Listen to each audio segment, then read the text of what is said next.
Hey, Hey, how are you? I'm great. How are you? Happy New Year, first of all. You too, you too. How's it going? It's going. Days without the nanny are a little bit more stressful for sure. Oh, yeah? Yeah. It's okay. It's okay. I know we both have a podcast, so I think we're both probably going to be in each other's podcast by the end of this, which is perfect. For sure. Awesome. I was actually checking out the profile and I was like, oh, this is dope. We definitely have some good stuff to talk about. Yeah, I'm excited. Yeah, me too. So tell me more about yourself, because I've seen it on Podmatch, but also I want to have that first-hand response and then I also do the same thing too. Sure. So, I guess a little bit about myself. I went to school for psychology, and while I was in school, I also decided to enter the adult industry. Ooh. So I was in the industry for about 10 years. I still have activity on like third-party platforms, but I no longer shoot for mainstream companies. My husband and I own a couple of restaurants, so that's been really interesting considering 2020. We're both new parents. We focus a lot on, I guess, like growing our family together, making sure we're on the same page. So we focus a lot on spirituality and our businesses, because we're business partners in pretty much everything. And that's a little bit about me. Awesome. For me, my name is Favor, and I'm fully within the entertainment business industry, where we're able to help with digital marketing, branding, and just social media at a full scale, so that people know exactly how to use their brands online and do it the right way.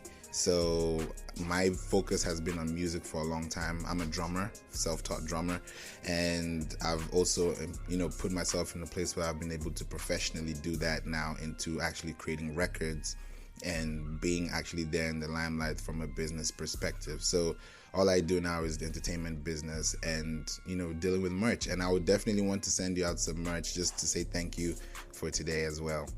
Oh yeah, that'd be awesome. So how's drumming going with 20? Like, where are you based out of? First of all, like, did you guys really shut down, or were you pretty open? Oh, I'm in Atlanta, and we're not really shut down, but I've been hearing a lot of things happening. I actually even sent you a DM on a voice note just to explain what happened this morning, because I was also a little bit late by 3 minutes, and and I was like, oh no, it's the first day, we can't be late on the first day.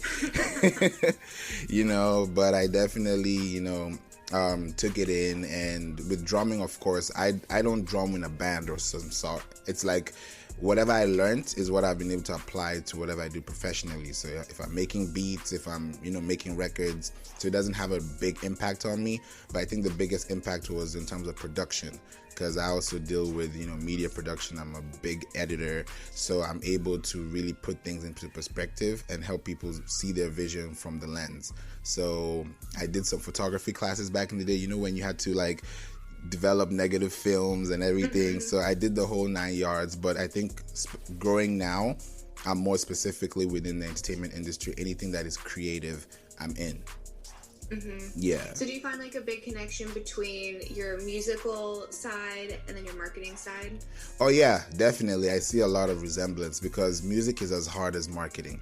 Like if you have the right marketing product but you don't know who to sell it to, it's like you also have the right song but you don't know who's gonna listen. So it's always that tuggle of war, but that's a sweet spot, because that's where you're able to really know who your actual niche market is. And through marketing, I've been able to help other artists as well find their roots. I can grow on YouTube, or I'm like, okay, I can help you do some Google Analytics and SEO so that you can reach the right people.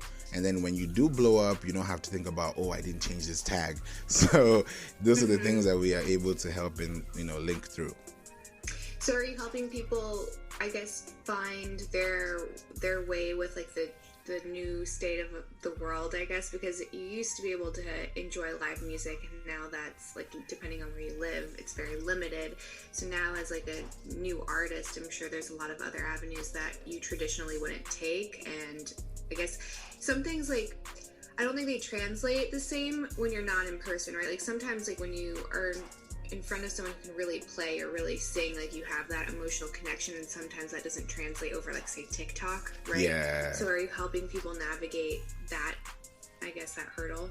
Yeah, there's actually one artist, his name is John Patrick in Houston, and I've been working with him actually for about 3 months now. I've known him since we were younger, but we decided to do something professionally together.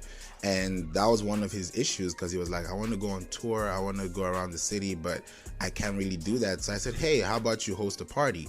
You know, go live on Zoom, let people have exclusive access. The ones who come, give them merch.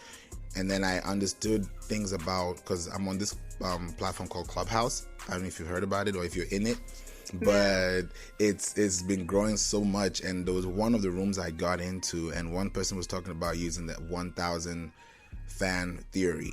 So when you think about the 1,000 fan theory, and you're now putting that to apply to whatever you do as a business, you know that you don't need the whole world to sell your items. You just need a number of people. Think about the stores that we have outside. The restaurants, for example, you would have existing customers and returning customers, and also, of course, new customers. But the ones who keep coming back, and you know they're probably 100 to 200, you're probably still going to be in business even though it's shut down. So that's the kind of idea I gave him. And mentally wise, you have to be prepared. Like, even if you go on stage and your mic goes off, or someone just, some random fan starts twerking in front of you, you got to be prepared for those things, so that you're not, disfigured, or like, oh man, this wasn't part of the script, but like, hey, it happened, it's spontaneous, how can I, reel it in? So those are the things I'm able to help them see without them having to think so critically about the technical stuff. Yeah. So what got you into marketing? So marketing is from an SEO standpoint for me. And I'm able to, I build websites. I'm able to, help people find their way. Just last year, I was looking at the list that we've built, and we had about 12 logos we've done. So it's essentially like a logo each month, because that's a business, that's a website, that's a different industry. And marketing has really changed. But I think what has helped me, especially with digital marketing, is that it's the same thing all through. If people are searching for t-shirts and someone else is searching for coffee, there's a certain type of audience that's always going to look for that thing. So I now come in and say, this is where you're looking for your stuff, and this is where we're going to find them. And then we now locate them specifically to that audience. So I'm not really feeling like, oh, the world is large and we can't find your audience. It's more so, okay, what do you want to give? What's your offering? And then I now find the people who would offer to you. And then from there, make sure that your website is catering to them and giving them things that they need. And eventually, everybody has their own little community. Yeah. Yeah, I think a lot of industries are being forced to go that way, right? Like looking at their customers as more of a community, because you need that loyalty, especially in times like now. Like when you're working at a restaurant, your margins are like, 5 or 10% for a lot of them. Having 50% capacity, or not being able to open at all, except for deliveries in some states, it's very difficult. So you have to get really creative. Exactly. Speaking of creative, I really want to know more about you as well, and how you were in there for about 10 years in the adult entertainment industry. Because from people that are from outside, we don't really know what's going on inside. I think I've watched a few documentaries and I keep hearing things and I'm like, I don't know. So you tell me, what was going in confidence-wise, and then now all the way to where you are right now in your life in a different state. So how does that play into everything that you do today? So I would say going in, my confidence was actually pretty low. Like I was, I want to say like probably 20-ish when I got in. Okay. Maybe 21. So I think a lot of young women, like that's just, it comes with time, like building your confidence. And for me, it wasn't really there, which is kind of ironic because you're about to go do something like really extreme on camera. But for some reason, it just felt like that was an industry I was supposed to explore and kind of navigate. And I started off super slow, like just doing implied, so like very modest, like didn't show anything, and I got very bored very quick. So I was like, I want to do the movies, I want to be like like Jessie Jane and Pamela Anderson. I want to try and see where I can go with that. So I sent in like an email to this one company I liked, and I was like, hey, I don't know if you have to like audition or how does this go? Like, I knew nothing about the industry at all. I just like knew there were a couple of companies I liked. Yeah. Just from some girls that I had followed. And they're like, oh no, you don't audition, just send us like a couple photos. And if we like you, we'll bring you down. So I sent them pictures. They flew me down to Florida.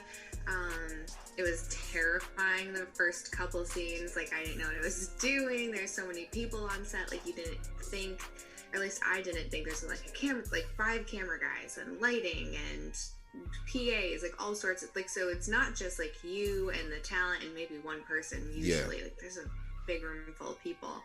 So I just like jumped in with both legs, and I was like, this is amazing, and it was exhilarating, and I started to build my confidence through my time in the industry, which was really great.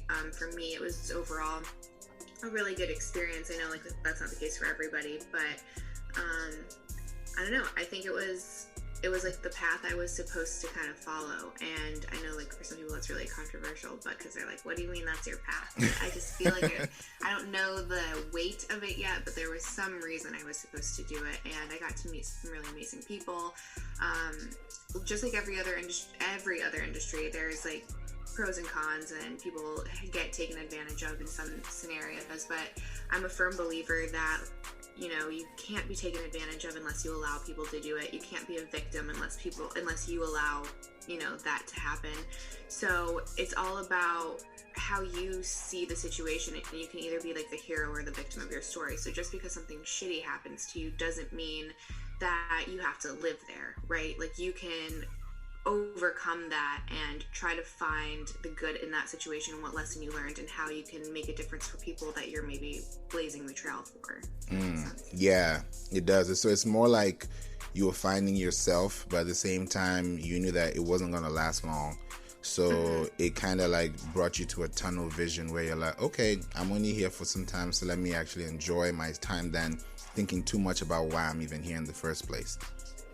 Yeah, and I mean, just like any other industry where like you're using your body to make money, right? Whether you're an athlete or you're an actress, like in mainstream, or an adult, like there's a shelf life. There's a very, very short shelf life for, you know, like most athletes are retiring like 30, maybe early 30s, with a few exceptions. So it's how can you, I guess, enjoy the ride, but also be smart about it, because you don't want to do all of that work and close all of those doors, especially with the adult industry, because there's still that stigma. So you don't want it to be for nothing. So you want to be able to be smart with your money and then reinvest it or grow it in whatever way, whether that's in like the stock market or you're an entrepreneur and you want to start another business. But it's not smart to just say that you do well while you're shooting and you think it's going to last forever, because it certainly is not. So let me understand. So how does this work for every talent? Is it like, you know how you have artists and you have managers, or you have actresses and you have, you know, leads? So would it be like your own individual personal gain, or would you have to have like a corporation to like manage the funds or know exactly when to call? Like, how is the flow? I'm just trying to also understand that. Oh, it's very like figure it out as you go. Like, there is no one there to hold your hand, no one there to offer you advice. Usually the people that are trying to offer you advice don't necessarily have your best interest at heart. So you kind of have to like roll with the punches. So that's why I'm not a fan of being able to get in at 18. I think that's far too young. I think you're going to get rolled over at that age. Even when I got in, you know, at 20 or 21, it was still very difficult to navigate.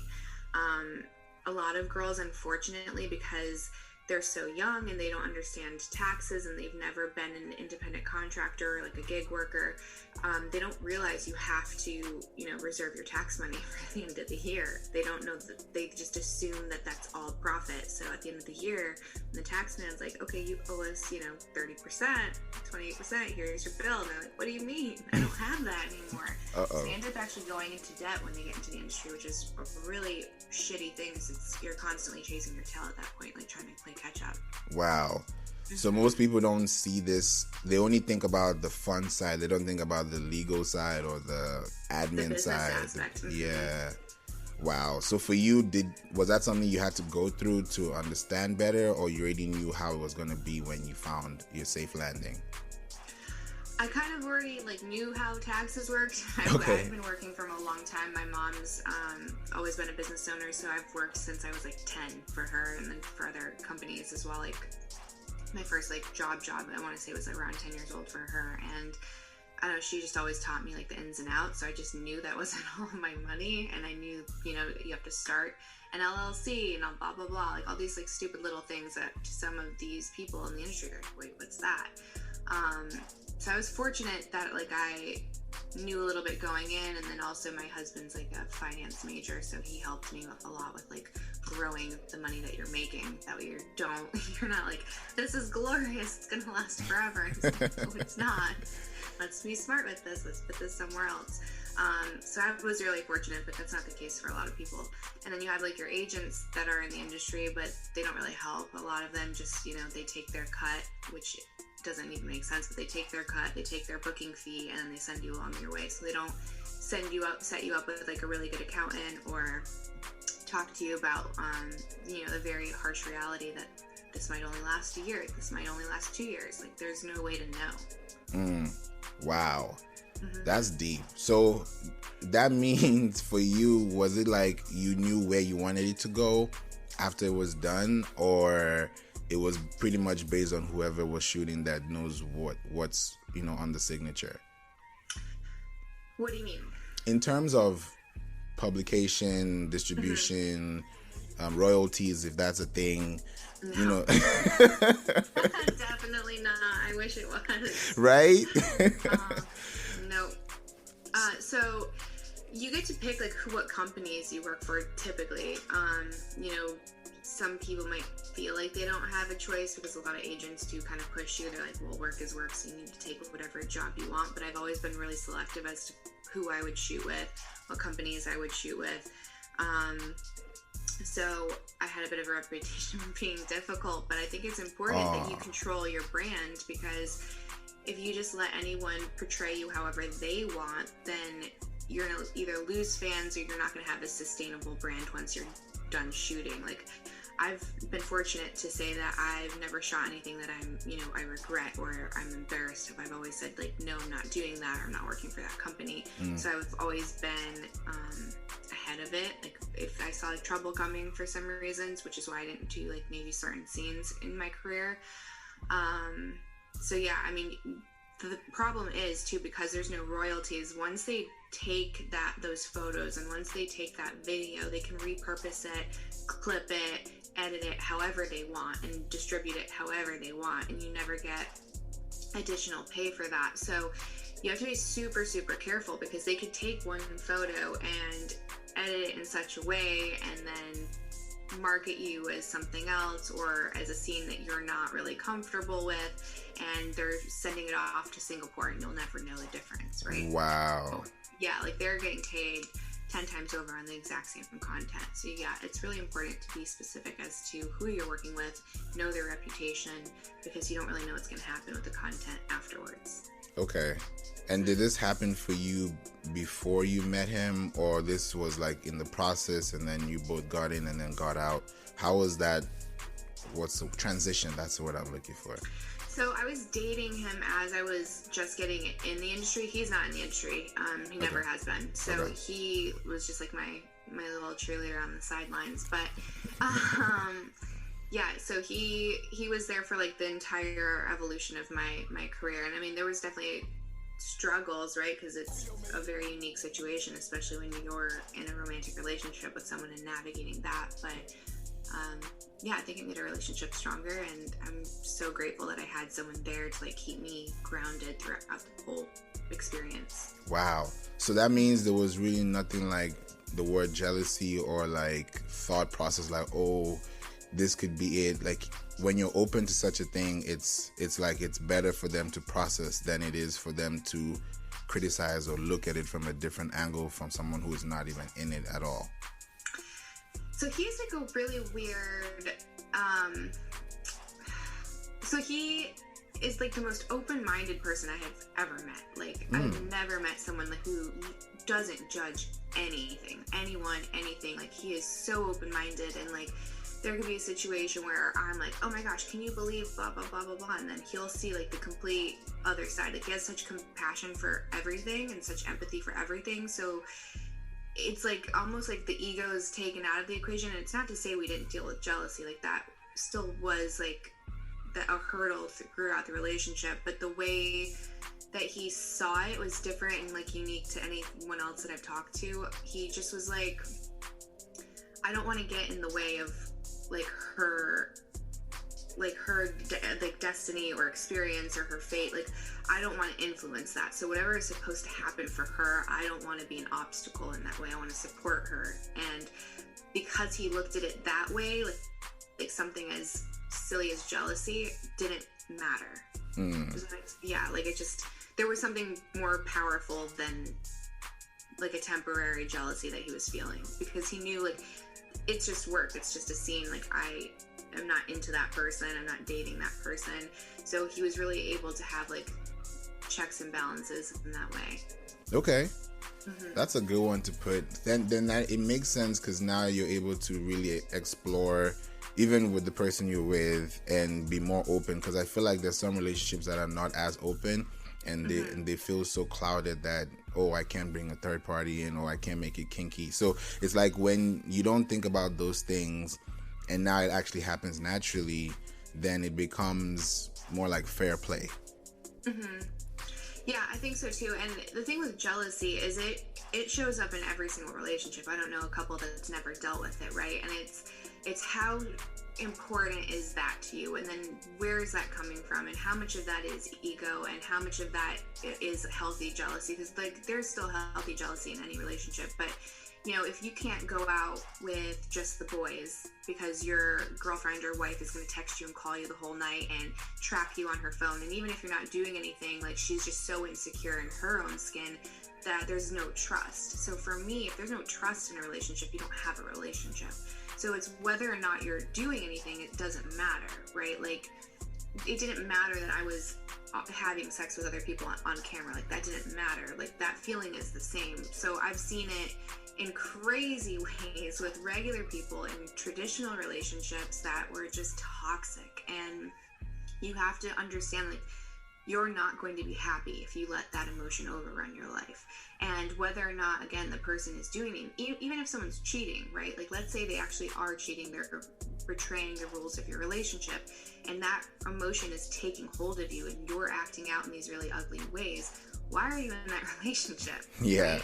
That's not a relationship. That's not healthy. That's not happiness. And that's not good for either person. So you have to dig deeper and not just say, oh, well, that's bad behavior and this feeling is justified. That's deep. Okay. That definitely makes sense, because I think for me, I would also say that, like, this was a couple of years ago. I'll say probably 3 years ago or so. I was, like, somebody introduced me to something, like, I think they call it a lifestyle. And then we went to a couple of parties here and there. It was really open, you know, but at the same time, it's like you also have to be sure of where the scene is, who's around, and all that kind of stuff. So was that a way to, like, explore with it? Like you said, he was not in it at all. So those kind of other events that would happen, like maybe people would call them like a trapeze kind of event, or what do they call it's in Houston, Colette's, you know, this kind of different avenues where couples go.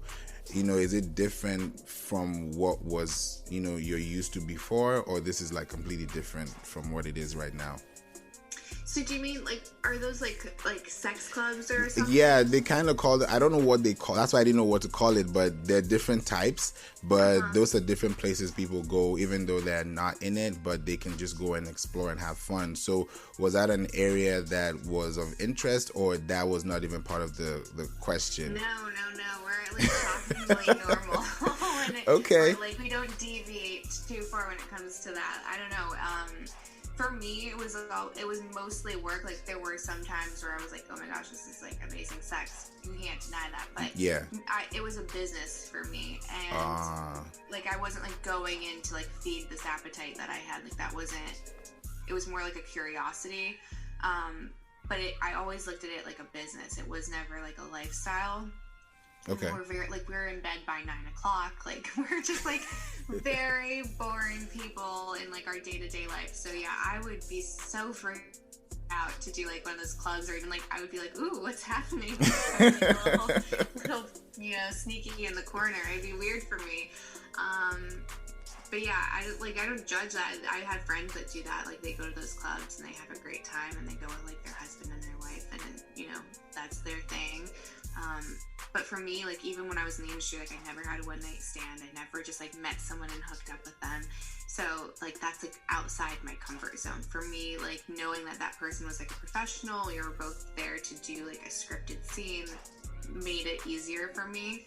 And first couple of times we're still like, oh my gosh, this is so crazy. I just met you and we're about to, like, you know what I mean? Yeah. It took me time to like acclimate, but to do that just because, I mean, I'm the daughter of like a cop, so like, told like, this person's gonna kidnap you, this person's gonna murder you, you do this, you're gonna die. So I respond to it. So just, yeah, I don't know, and my natural behavior to do that. Okay, that's a good way to put it. And for someone who probably has no clue about any of this stuff, like, especially like with women with confidence, because sometimes people say, okay, this can boost up your confidence, this may help you to be more willing. Does that play a role, especially with what you've seen with other people, your friends, or is it like a personal thing that they have to fix before they can get into it? I think confidence is really tricky for everybody. I think there have been studies that say, faking it till you make it actually does work. So I think when you're in the industry, the whole faking it part helps a lot. You have to be confident on screen, otherwise you're going to be shit and you're not going to have a job. So forces you to kind of exercise that muscle, and then the more that you exercise it, the more you actually start to believe it. Okay. The cool thing about the adult industry is like so many different kinds of bodies, right? Like in both men and women, like not everyone looks one way. So you can, it gives you different appreciation, I think, for your, for your body, especially for like, I guess I shouldn't say especially for women, because I know men with it too, but you're like, oh, like this love handle, or this, my abs aren't etched enough, whatever it is. You're like, oh, well, it doesn't need to be. Like, there's still something sexy in this, and there's still something sexy in this, and this can still be attractive. Yeah. And I think it makes you be less hard on yourself when it comes to, like, how you appear on the outside. So that's a huge advantage. At least it was for me. Okay. That makes sense, because now you're able to really enjoy what you're there for, rather than be thinking too hard about the ifs and the maybes, because that could play a role in, changing the way you want to actually perform or how you want to actually be with yourself. So it plays a good role. Yeah, and I mean, if you're too focused on like what your stomach looks like or what your facial expressions are, then you're not going to be able to like have that flow where you're just like connected to that person, and it translates really well on camera, and then that you can take to your personal life. It's like these little things don't matter, right? Like if you were already having sex with the person, they don't, like, the deal's done. Like, they don't care about like that little roll. They don't care if you're making a weird face. Like, are they into it? Are you into it? And like focus on that. Like those other little things are just so superficial and they don't matter. Yeah, that's true. And I think it also plays a good role for relationships too, that have to think about those things, or I have to work out, or I have to, eat the right food, I have to do the right thing. And there's some people who just don't even care about their bodies and they're totally fine.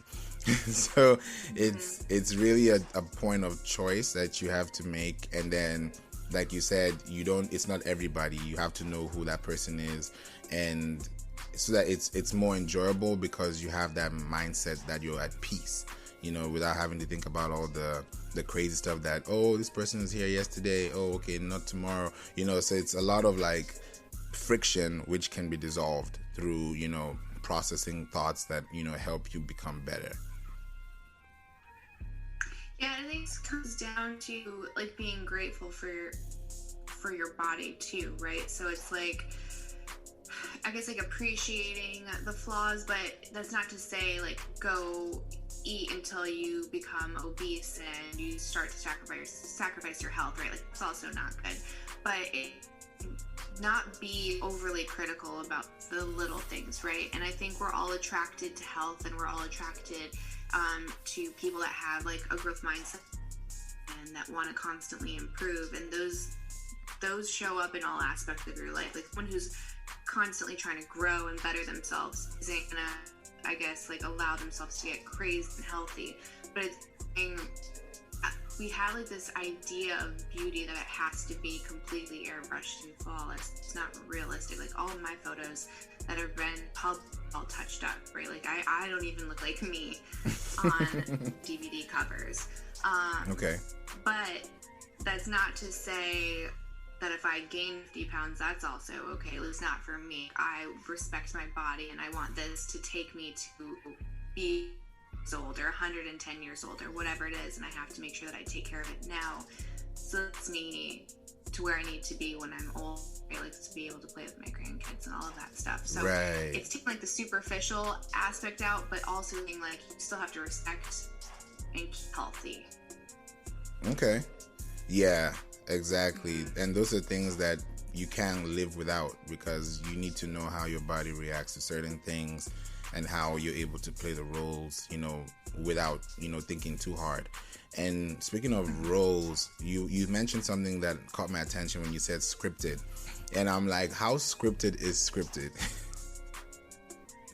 It depends on like one company that there was a lot of acting actually, so we spent more time doing acting scenes than the explicit scenes.